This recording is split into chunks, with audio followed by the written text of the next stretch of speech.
Olona hamono tena tsy nahay nilimany no nisy nanavitra ny maraina teo tany Toamasina. Raha araka ny fantatra dia tratrany depression ity olona ity ary nitsoraka tany anaty ranomasina. Olona sendra nandalo nahita azy nitsipatsipaka teny ampovoan-dranomasina no nanavitra sy nampiakatra azy an-tanety ary nandefa sikloposy azy nody. Izany ny zavanitranga tany Toamasina raha araka ny loharanom-baovao izay navoaka ny Kamindy Mahazo. Tompoko vavy sy tompoko lahy, ilaza zavatra be dia be isika ato anatin'ity video ity fa mialohany hilazantsika izany zava-drehetra izany dia mbola toy ny mahazatra antsika foana abonné ny chaîne antsika ary asio j'aime ny video indrindra aza adinona ny mametraka ny komantera ndeha aloha idirantsika vetivety izany fanaovana abonnement izany mialohany hisoantsika amin'ny resaka izay ataontsika. Ndao ary tompoko lahy, ndao ary tompoko vavy, abonné vetivety ary ny chaîne antsika.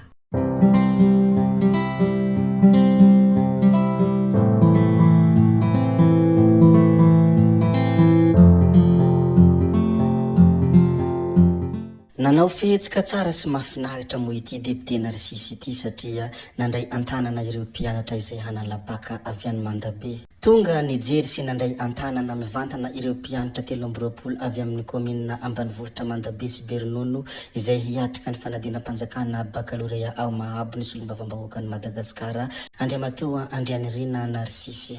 Nanome fanampina izay tena ilaina moa ity solombavambahoaka ity ary ireo fanampina izay natolony dia vary iray gono ho an'ny mpianatra, vola 2 hetsy ariary ary fitaovana ilaina hiatrehana ny fanadinana, mikidory ho fanamorana ny fatoriana mandritra ny fijanonana iny antoerana. Manoloana izao fanomezana izay nomeny solombavambahoaka Narsisy izao moa dia tena feno fankasitrahana ireo ray aman-dreny sy ny mpianatra satria mahatsara ho misy mpanohana sy manana ray aman-dreny izy ireo amin'izao fotoana manandanja izay hiatrehan'izy ireo izao. Nilaza moa ity Andriamatoa solombavambahoaka ity fa ny fanampina ny sekoly sy ny fiahinany ho avin'ny ankizy no iray amin'ny ireo laharam-pahamehana hoy ity solombavambahoaka ity ka izany no nanosika azy hanatanteraka izao hetsika izao.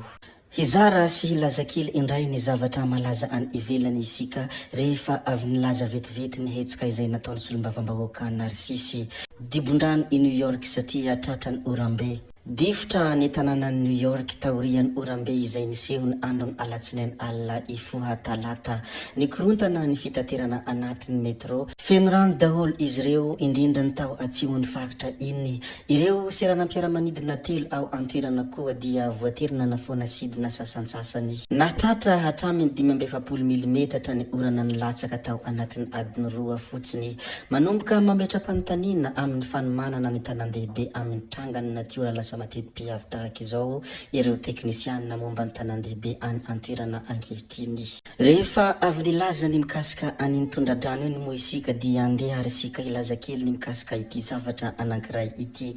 Olona 4 voasambotra ka ny 3 any amponja, iray kosa hiakatra fampanohavana noho ny fisolokina sy fanaovana hosoka laza adina baccalauréat ao amin'ny Facebook sy ny Twitter. Tamin'ny 13 Jona no efa niditra conclave ny mpampianatra nanao CGBac sy ny fitaovana hanadinana amin'ny baccalauréat 2024 amin'ny 1 Jolay moa izy ireo voahazo mivoaka ao. Caméra de surveillance 700 no hanaramaso ny fitaterana sy ny fizarana ny laza adina. Ho henjana ary ho mafy ny fanaramasony amin'ity bac 2024 ity, profony izany ity zavatra izay efa nolazaintsika ity.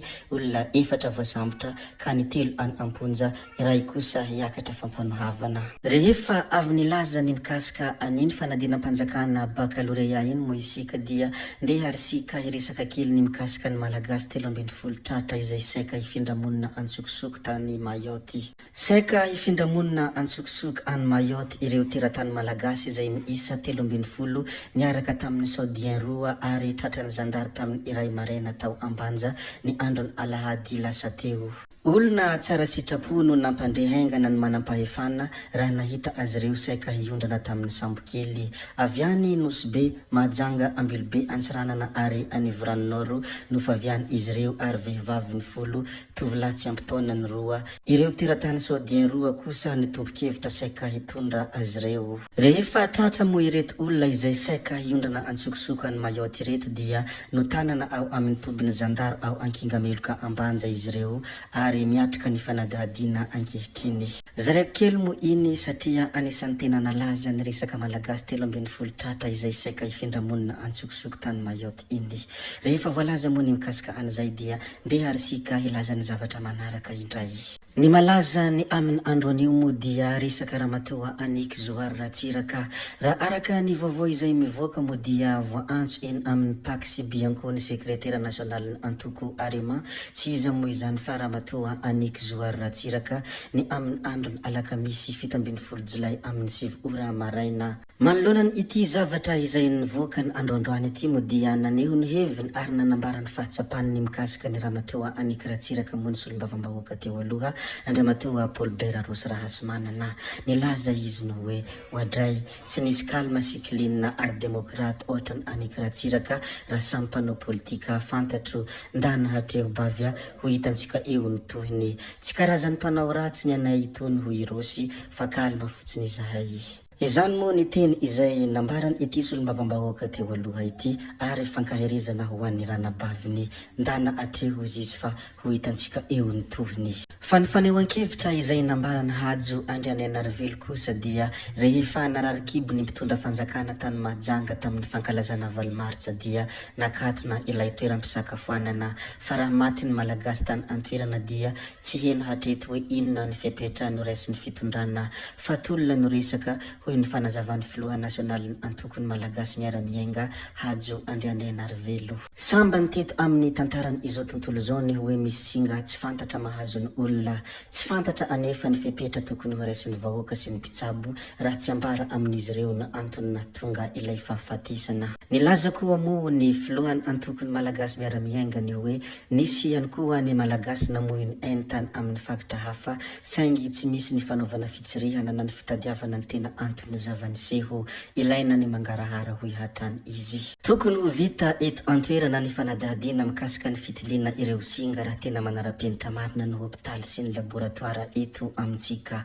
Fialana andraikitra ny filazana fa efa nalefa tany ivelany ny fanaovana ireo fitiliana izay mbola tsy nahitana valiny ihany koa rehefa aveo ary fanaovana tsinontsinona ny manam-pahaizana sy ny tompon'andraikitra malagasy hoy hatrany ny fanazavana izay noentiny Hajo Andrianenarivelo. Tompoko vavy sy tompoko lahy, betsaka ny zavatra izay efa voalaza ka tsy valamparana intsony hajanona antsika hatreko ny video antsika. Zay moa no namarana ny video antsika koa dia mankasitraka anareo na vitany haino hatramin'ny farany ary mbola manentana anareo foana ny mbola hanaraka ny video manaraka izay alatsaka iato misesisesy tsy mijanona tsy anky iato. Zay fa tsy halavy ny resaka hametra veloma izay veloma vetivety fa tsy hoe akory veloma mandrakizay amin'ny manaraka indray no manao ny misimisy veloma ary tompoko lahy veloma tompoko vavy. Amin'ny manaraka indray isika no miona ka dia mandra-piona re tompoko.